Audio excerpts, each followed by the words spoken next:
In the heart of the 18th century, household textiles were not merely functional, they were living canvases, where skill and patience met artistry. Among these treasures is the flame-stitched tablecloth, crafted in 1761, a delicate fusion of elegance and craft that whispers of daily life centuries ago. This remarkable tablecloth was inherited by the guest in his family, a connection that threads family history into its very fabric.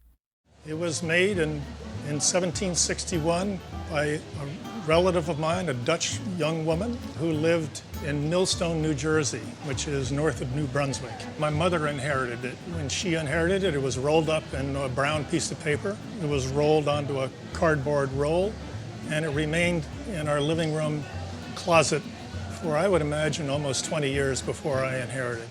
An inscription woven into the cloth offers a rare and intimate glimpse into the maker's mind, revealing both personal flair and meticulous attention to detail. There is an inscription on the top of it that says, "This tablecloth was made by Elizabeth van Deurzen in 1761. There is another inscription that says, "How vain are all these worldly pleasures. Created beauty cannot last. Time diminishes at leisure what human hands have formed and cast." Its flame-stitched panels repeat in patterns characteristic of the era, each design reflecting the cultural and aesthetic sensibilities of the 18th century. Though some sections show evidence of careful darning, these small repairs tell a story of use, care, and enduring value across generations. More than just a piece of fabric, this tablecloth is a living artifact, a testament to artistry, history, and family heritage. Over the centuries, the tablecloth has endured in exceptional condition, a rarity among American needlework. Its combination of historical provenance, craftsmanship, and cultural significance makes it a standout example of 18th century American textile art. At auction, this tablecloth is expected to bring a significant price of... So at auction, I would estimate its value between $30,000 and $50,000. It's very special. Painted with patriotic imagery and built to be both heard and seen, this campaign drum was more than a musical instrument. It was a tool of persuasion. The guest received the drum as a gift from a friend, but its history reaches back to the year 1848. Crafted for the Taylor and Cass presidential campaign, it embodies the enduring link between politics and performance in American life. That year, the nation witnessed the United States presidential election between Zachary Taylor of the Whig Party and Lewis Cass of the Democratic Party. This drum, carrying the sounds of that campaign, became part of the performance that helped shape public opinion. Its painted imagery tells the story as clearly as the rhythms once did. 13 stars encircling an American eagle, symbols of unity, patriotism, and power. Rope tension threaded through the percussion holes reveals the design of the era, a method later replaced by iron attachments. The presence of hand-carved sticks, crafted with care and precision, further confirms its authenticity and ties it to instruments of the period. Although time has left its mark, with patches of wear and areas of damage, such imperfections only add to its story. They remind us that this drum was not simply preserved, but lived through a moment of history, carrying sound and spirit into the political life of the nation. At auction, this historic campaign drum is expected to command a significant price of... I think I'd want between $10,000 and $15,000 for it. No! Yes. Well, it's a wonderful thing, $155. Well, it's very historically important. Great leaders are often remembered for the battles they fought or for the decisions they made. But Dwight D. Eisenhower left a quieter legacy, one stitched not into politics or war, but into canvas and paint. Around 1951, he created a self-portrait that offers a glimpse into a side of the 34th President of the United States rarely seen by the public, the private man who found peace in art. His brush carried him away from the weight of command, away from the Oval Office and the memories of battlefields, into a realm where color, form, and imagination took center stage. Most often he painted landscapes, rolling meadows, the calm stretches of his Gettysburg farm, and quiet scenes that reflected his love of the land. He also painted portraits of family and historical figures, filling his hours with images that allowed him to reflect rather than decide, to create rather than command. This self-portrait, however, was something different. It was personal, introspective, and rare. Eisenhower was far less inclined to paint himself, preferring instead to capture the world around him. Over the last 2 decades of his life, Eisenhower produced nearly 300 paintings, almost all of which he gave away as gifts to friends and loved ones. That tradition of generosity explains how this particular self-portrait came to rest in the hands of the guest, a keepsake passed on not with ceremony but with quiet thoughtfulness. My father was the chief of staff to Eisenhower in the White House, and a long-time friend. And Eisenhower gave the picture to my dad, who hung it in his house for 30 years or so, and then I inherited it about 25 years ago. Today, many of Eisenhower's works remain hidden in private collections, where collectors and historians alike treasure them as windows into his inner life. At auction, this remarkable self-portrait would fetch an appropriate price of I would say that this picture must be worth in the $15,000 to $20,000 range, just based on what some of his other pictures sell for.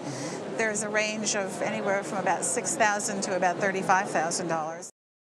Politics has long found its way into the everyday lives of people, not only through speeches and rallies, but also through the smallest of objects worn with pride. Among the most enduring of these are political buttons, tiny emblems that once carried the weight of a campaign pinned neatly to a lapel.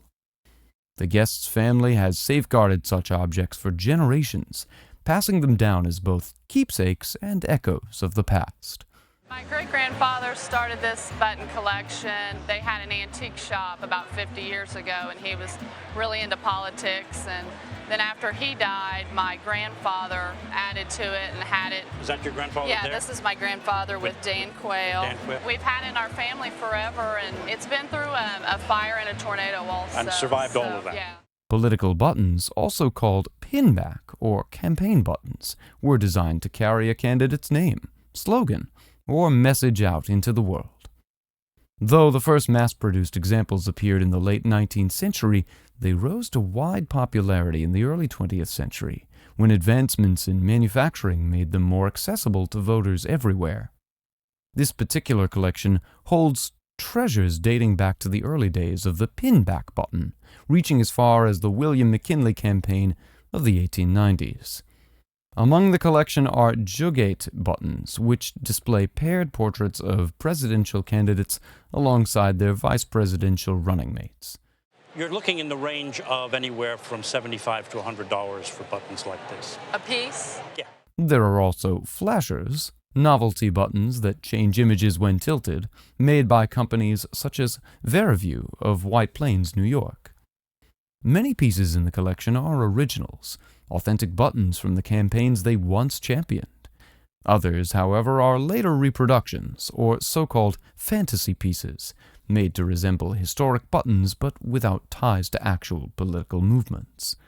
In terms of value, this collection would be expected to bring a strong price at auction. $2,000 to $3,000 worth of real Really? political buttons here. Yeah, there's some very nice ones Wow. in with the reproductions. Wow. History often comes alive through the words of those who lived it, preserved carefully in ink on paper. This Civil War autograph collection offers such a tangible collection to the individuals who shaped one of the most defining periods in American history. Interestingly, this remarkable collection was gathered by an ancestor of the guest, who took care to assemble each piece not simply as a signature, but as part of a larger personal narrative. My great-great-grandfather's Civil War autograph collection. It's a scrapbook that he put together during and after the Civil War. Photographs accompany many of the autographs, with signatures mounted beneath images, transforming the album into a visual and historical journey. Among the first pages are photographs and signatures of General Ulysses S. Grant and General William T. Sherman, two of the most prominent Union generals during the American Civil War. Their presence immediately anchors the collection in the military leadership of the era. Turning the pages, one encounters Frederick Douglass, the celebrated American social reformer, abolitionist, orator, writer, and statesman, whose eloquence and courage left an indelible mark on the nation. He was one of the most important people in the anti-slavery movement. Your ancestor, being a Caucasian, collecting African-American signatures was an important thing in this time frame. One of the most striking pages features President Jefferson Davis, the first and only president of the Confederate States of America, capturing a pivotal figure in the Confederacy.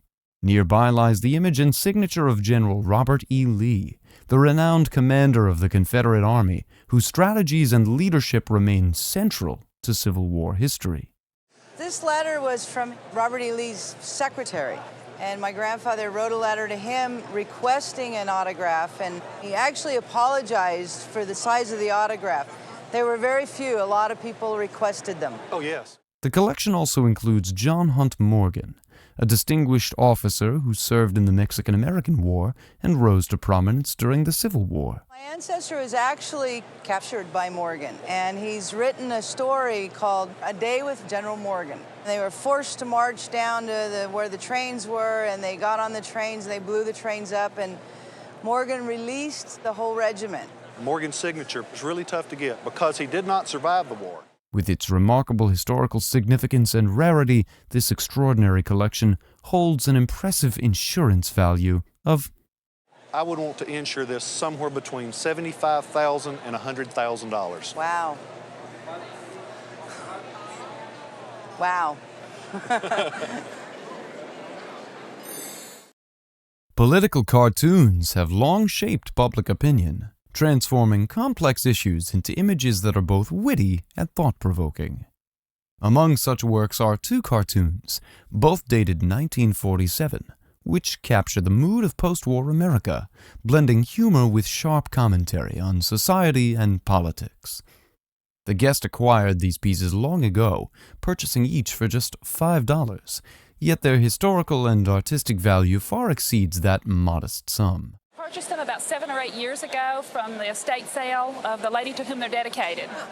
And that's really all I know. Both cartoons were copyrighted by the Chicago Tribune, created by talented cartoonists employed by the newspaper, which provided in-depth coverage of local, national, and international news, including the challenges of post-World War II reconstruction and the emerging tensions of the Cold War. The cartoons reflect the skill and insight of their creators. Cary Orr, a renowned American editorial cartoonist, was celebrated for his deep understanding of politics, social issues, and human nature. Ed Holland, whose works often highlighted social concerns such as pollution, earned the rare distinction of having his cartoons featured on the front page of the Chicago Tribune.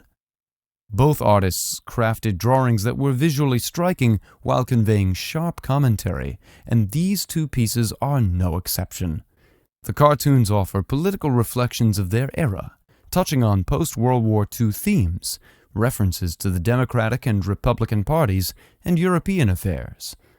Close inspection reveals pencil underdrawings and subtle marks, giving a fascinating glimpse into the artist's creative process. Here you see the shadow, the sort of pentimenti of the artist changing his mind. There is an eraser mark that talks to him moving the composition and changing it a bit, and I think that adds a real sense of vitality to the drawing as well.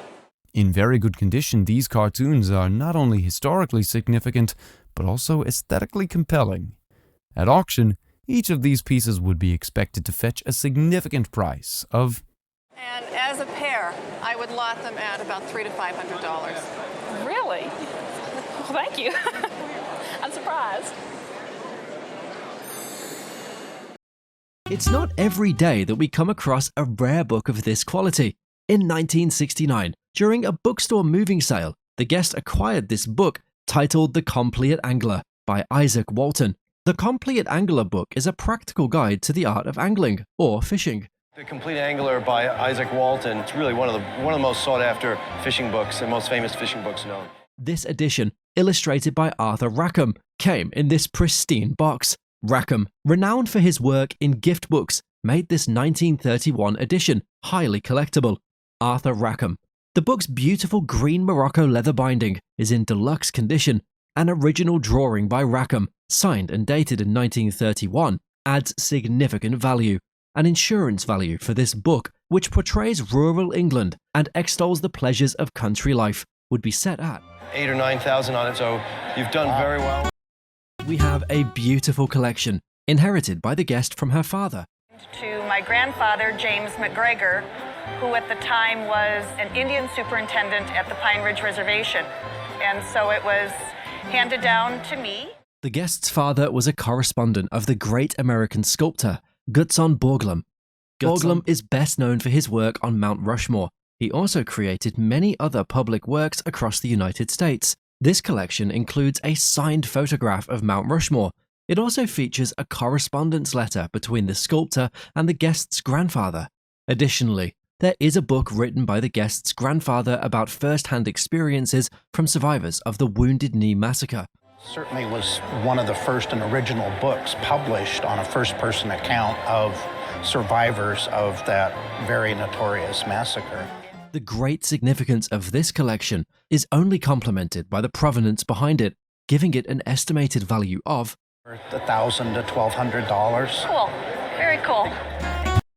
Imagine the euphoria of owning a Windsor high-back rocking chair. Well, that's just exactly what this guest feels. Having purchased the chair around 35 years ago, it has since become a highly cherished piece. Unlike most Windsor chairs, converted into rockers, this chair was originally made as a rocking chair. The paint, likely from around 1830, suggests it might be the original brown. The chair's historical authenticity enhances its value, and at retail, it would sell for Put $3,500 on it. That's amazing. This is such a unique and rare piece of furniture. It was crafted by the guest's grandfather during the Great Depression. This folk art card, or console table, bears marquetry and parquetry inlay design. At the exterior of the circle is an abstract freeform design, showcasing the brilliance of the craftsman. The table is made from many different kinds of wood, chiseled into a beautiful design. We have maple and cherry, oak, chestnut, walnut, and the centerpiece, which is ebony. The cohesion in the design adds to its artistic allure, along with the tapering work underneath the table. A great decorator's piece, displaying top-notch craftsmanship and artwork. This piece is worth Be around $3,500. This collection was inherited from the guest's father-in-law. We have a German gilt table clock made by the German clockmaker Wilhelm Koberl, a late 17th century piece. This style of clock was made in Germany during the Renaissance. The clock features beautiful engravings on the outside, as well as the inside of the dial. Upon opening the clock, the intricately crafted and engraved interior is revealed. Each piece is just beautifully finished and beautifully engraved, and they are little works of art. It's so wonderfully preserved. It's a clock that a collector has taken care of. The other item in the collection is a book published around the same time the clock was made. This fourth edition of an extremely rare book explains the changes in clockmaking over the years. Preserved and presented in exceptional condition, this 17th century collection is valued at $8,000 to $10,000. These exquisite pieces have been cherished family heirlooms for generations, lovingly passed down to the guest from her grandmother. They are pictorial panels crafted using the intricate intarsia technique, a venerable European method dating back to the 1880s. This pair is an original set, which significantly enhances their collective value. The panels beautifully depict scenes of provincial life in Europe, with the intarsia technique bringing out exquisite details that are truly captivating. Such a rare and remarkable pair of old European intarsia work is highly sought after, making their estimated collective value $3,000. Okay. And the high estimate, perhaps $5,000. Okay. This family heirloom was purchased during the guest's great-grandparents' honeymoon.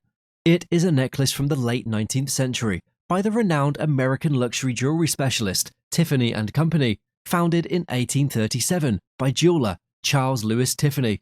This exquisite necklace features beautiful graduated panels with intricate wirework designs.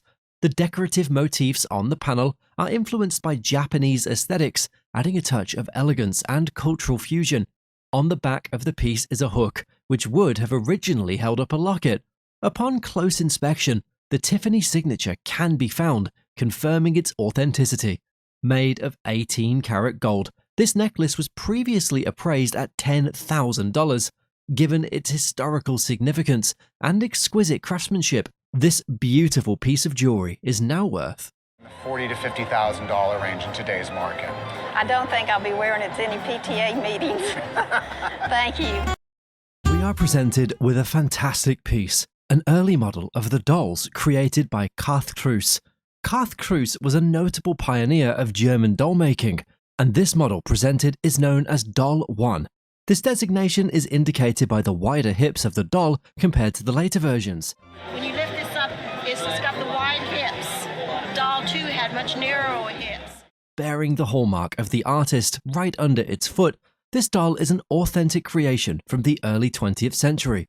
Although the doll is missing some parts, such as the underclothes, it is still worth as much as $3,000 to $3,500 doll. Oh my goodness.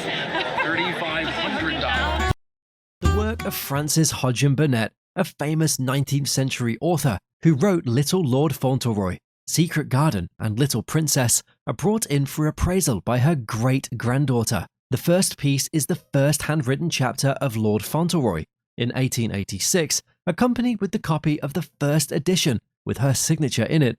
The most important kind of manuscript is the first draft of an author's first book, and there is the chapter of the very first book that she published. Little Fauntleroy was one of the most important works of 19th century literature and sold over 500,000 copies. Frances Burnett was responsible for copyright laws in England in an era where authors didn't have a way of protecting their works. She sued an author in London for copyright issues, which gave precedent where authors were able to receive royalties for other kinds of works. Hence, there is a commemorative piece from all the authors, including a bracelet and a ring inscribed by the authors in England. In addition to this collection is the guest book for the Walk Through the Secret Garden, which is a real place still in existence. An interesting bit about this book is that when the pages are flipped, there are lots of signatures from famous authors such as Henry James, Richard Le Gallienne, Scribner, and Heinemann. As for value, these pieces are not worth much individually. For example, at an auction, the book would sell for about $1,000 each, while the jewelry may bring $3,000 to $5,000 on its own, but the whole collection together at an auction would be worth of $75,000. So congratulations. Guest brought in an antique guitar that he kept stored away for about 8 years for appraisal. It is from late 1962, and it is a Stratocaster with the decal on the headstock. An unusual bit about this piece is the custom color, which is Sonic Blue, one of the rare Fender custom colors. Although the more popular colors were Olympic White, Candy Apple Red, and Lake Placid Blue, Sonic Blue was first used on 1955 Cadillacs. What made this color viral is that John Lennon and George Harrison had a pair of Sonic Blue Stratocasters, which they used on Nowhere Man. The guest bought this piece from a pawn shop in 1965 for $100 to $135. An offer of $35,000 and $40,000 had been placed at different times, but the guest refused them. However, in a specialty vintage guitar store, this guitar would be estimated at $45,000 and maybe even higher. No, it's good. Good to know. Meteorites are rare and unique, but this one stands out for its origin from Arizona's famed meteor crater and its excellent condition.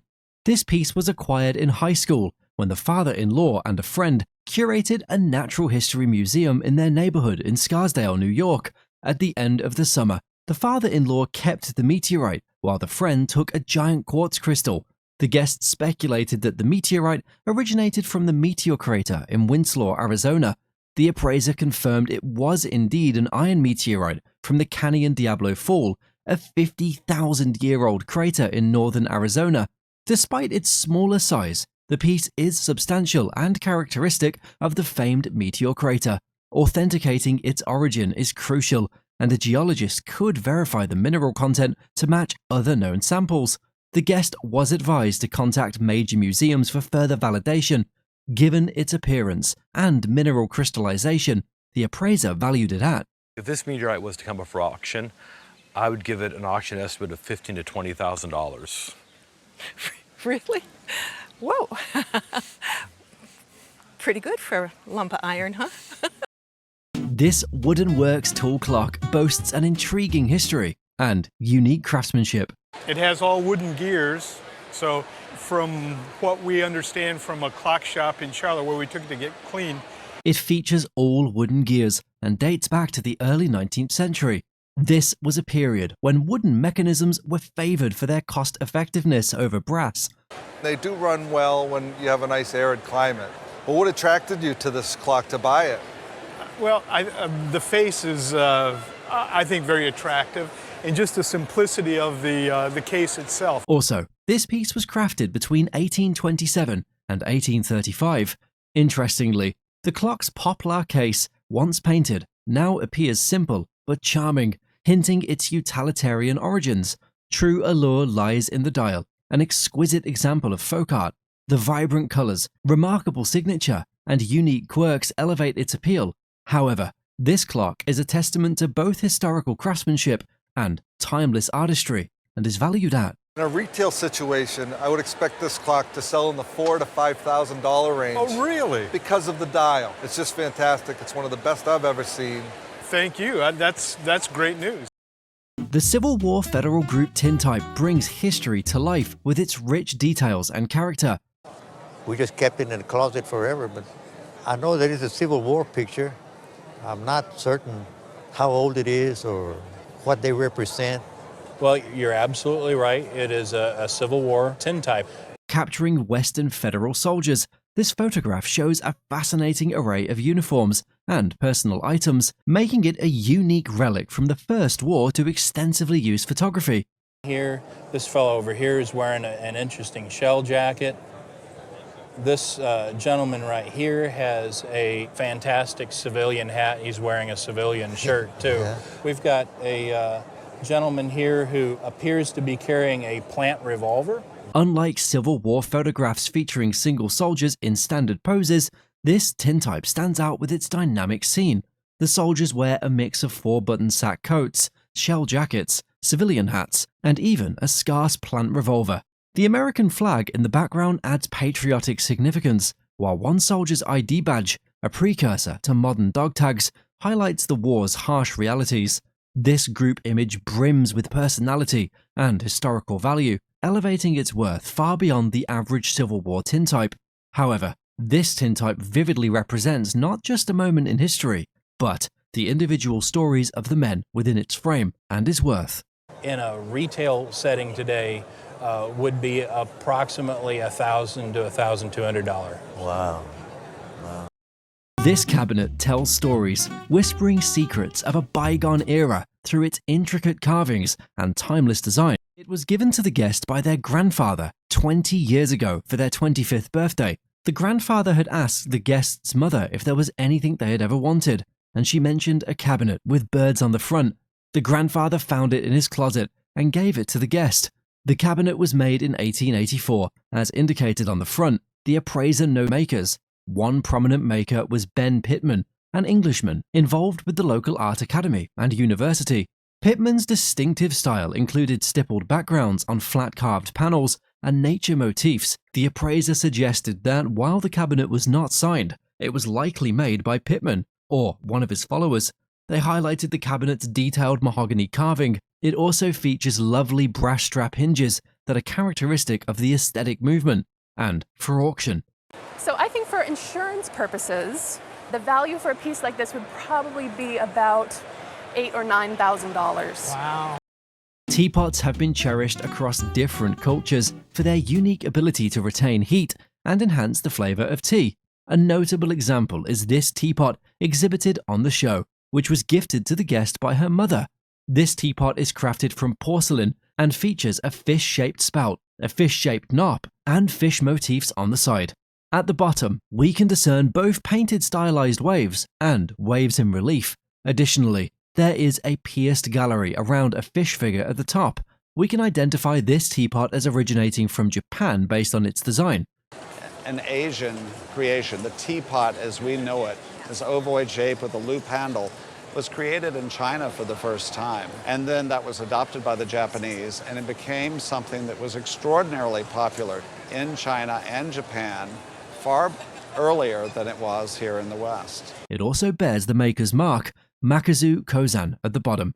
Makazu Kozan, who was a Japanese ceramist who lived from 1842 to 1916. What a lot of people don't realize is that this basic form, which we associate with the West, This piece has been very well preserved, which further enhances its value. At auction, this vintage teapot, considering its renowned maker and intricate design, would be valued at. so you'll need to know the value for insurance purposes. Let's try about $14,000. Wow. Guest presented an eye-catching drawing of her grandfather, which was created by a friend of her grandparents. Well, it had to have been before 1965 because that's when he passed away. Alexander Calder. Calder, an American sculptor renowned for his innovative mobiles that incorporate elements of chance in their aesthetics, signed the drawing in the lower right corner. The artwork is distinguished by Calder's characteristic bold single fluid lines. Remarkably, the piece is in excellent condition. Given its provenance and current state, the drawing is estimated to be worth. Drawings like this do come up, quick sketches done, simply head, not even head and shoulders sometimes. And comparable drawings these days, based on those prices, probably value this today at auction at $3,000 to $5,000. On display in the show is an oil painting by Oliver Dennett Grover, an American landscape and mural painter. This painting was purchased by our guest at a yard sale. It is signed and dated 1885 by the artist in the lower right corner. The painting depicts a Venetian scene with two women in a courtyard. Interestingly, Grover used minimal paints for this piece and is executed on wood. Although the painting is currently very dirty, it can be easily restored with some cleaning. Beautiful little subject, very reminiscent of the work of Sargent or Chase, other great American artists. Grover's works are highly collectible, and this painting could fetch a value of. I would say we'd probably get about $3,000 to $5,000 for this painting at auction. Cool. Cool. This guest created his own custom jewelry hat, adorning it with pieces inherited from his aunt. I had no way of exhibiting them, and I wanted to wear them and show them so that people that collected jewelry would be fascinated by it. I wear it on very special occasions, and I thought today would be a very festive day to wear it. Among the dazzling array of stones on the hat are Eisenberg originals, along with pieces from Kramer, Lavender, and others, greatly cherished by the guest. This hat was worn as an effort to showcase his impressive jewelry collection. Each piece of jewelry on the hat has its own story, reflecting the rich history and elegance of vintage craftsmanship. While he did not initially seek an appraisal, the guest was shocked to discover that his custom hat was worth. It's probably worth somewhere around $1,500 to $2,000. Really? Yes. Do you think that's sufficient for all the work and years of collecting? This painting was given to this guest's great aunt.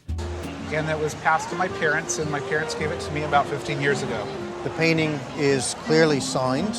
It's dated 1926. It was in 1938 that he had co-founded this transcendental art movement. It is an oil painting executed on canvas by Raymond Johnson, an American-born modernist painter known for his depictions of the American Southwest.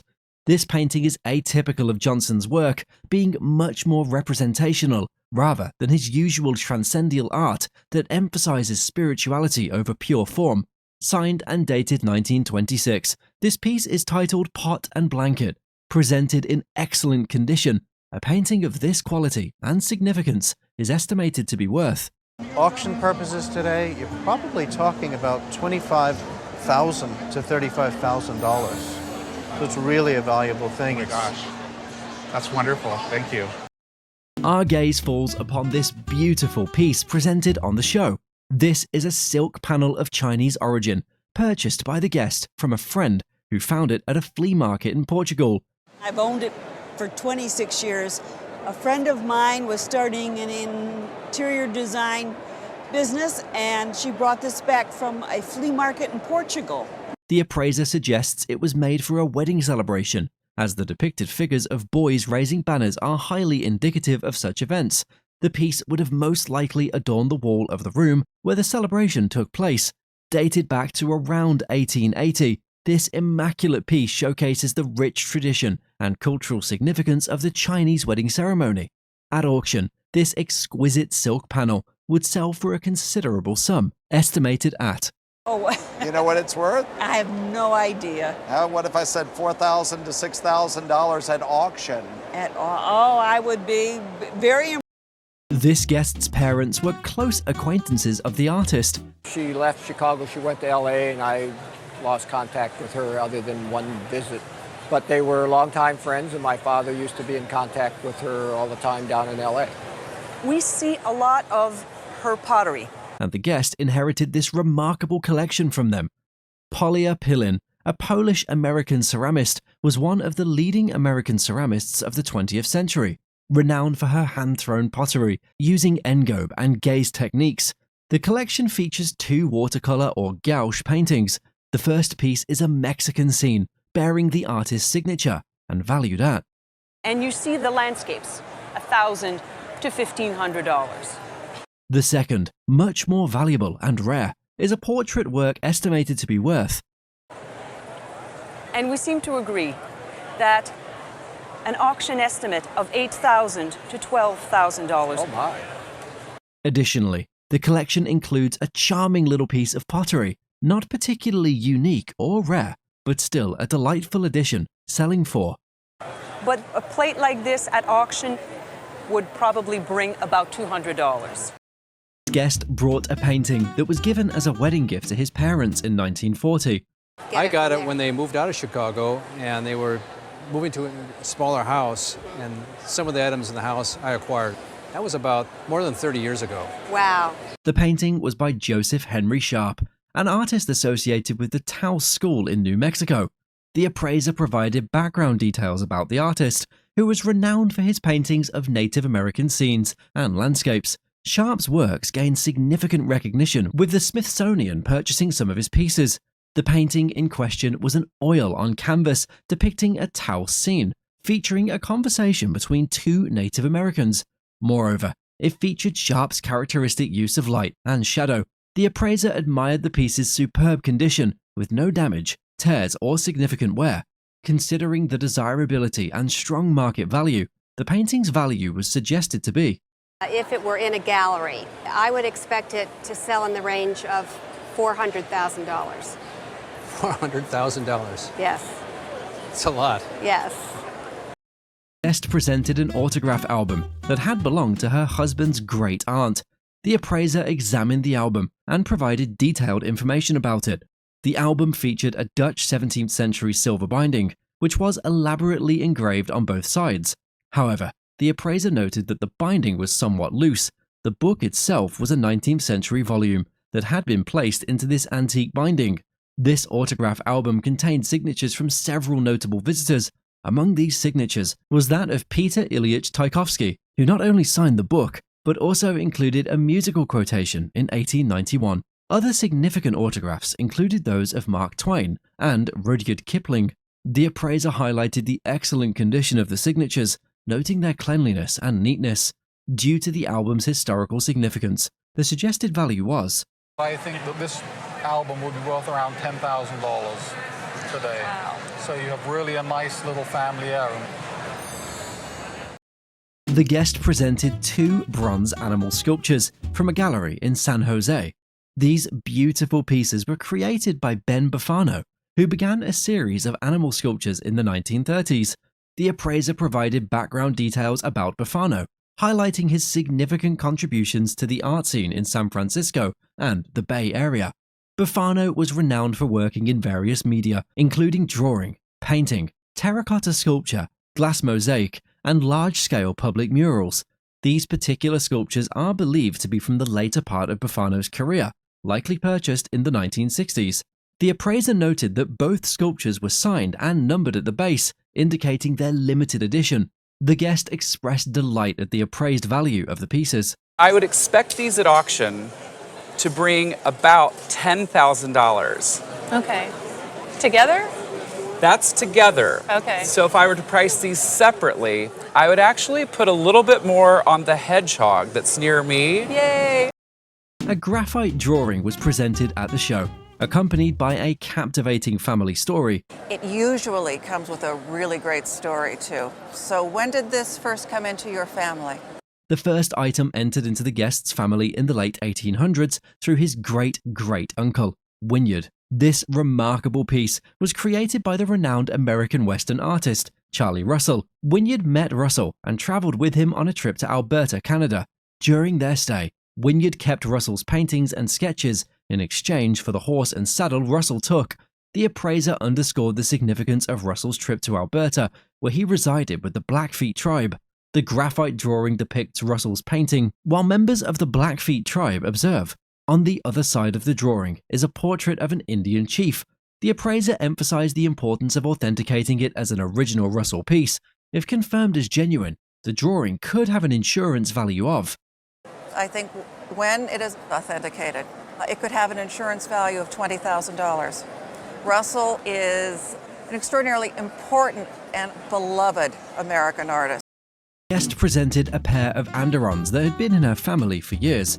They sat in our house for a long time in our fireplace. The appraiser explained that andirons are used to support logs in fireplaces. It goes in a fireplace to support logs. These are made for a long fireplace. Most fireplaces are not going to be that deep.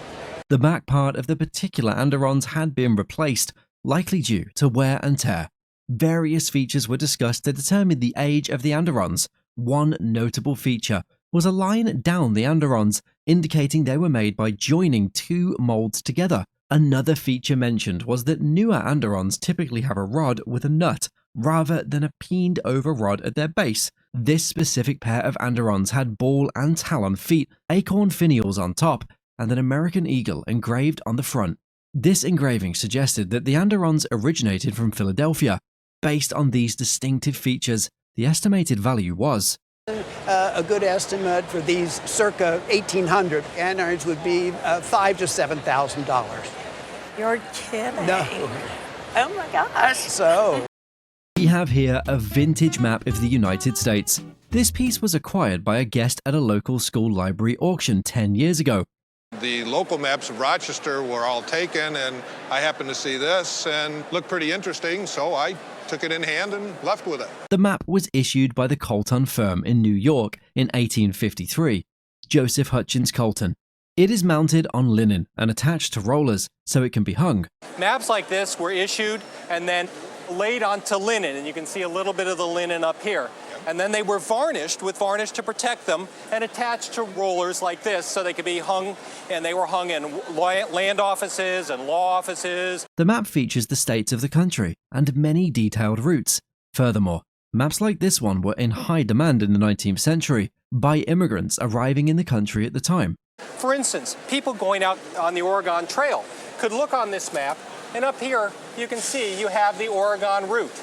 Interestingly, this particular map is very rare, and it's even rarer to find one in such good condition. Given its historical significance to the USA, this map would easily fetch a price of, I would say a map like this would sell for between $1,200 and $1,500. That's nice. Which is a pretty good return on your $2 investment. Yeah. It's too bad that the library got rid of it. Yeah, it's exactly true. These sculptures are classically beautiful. The sculptures, inherited by this guest, are the work of Edward Burge, a popular sculptor from the early 20th century. Edward Burge. Burge was known for his traditional sculpting style, often focusing on beautifully observed and modeled nudes and fountains. This piece, called Wildflower, is one of his most famous works and was part of a series based on different flowers. He was a popular sculptor, turn of the century, and other than that, I don't know a whole lot more. Okay. Actually, we think his name was pronounced Berge. Berge. Right, okay. Edward Berge. Okay. And he was born in Baltimore, and he studied here at the Reinhardt. The sculpture is signed by Burge and cast by the Roman Bronze Works. Additionally, adding to its authenticity and value, the other sculpture was cast at a different foundry, known as the Zappo Foundry, based in New York. And then there's another one that's about 40 inches high. And this one, not only is it signed by Berge himself. This sculpture, a rendition of Wildflower, at auction, is estimated to bring. This one also is wonderful because it has a great patina on it.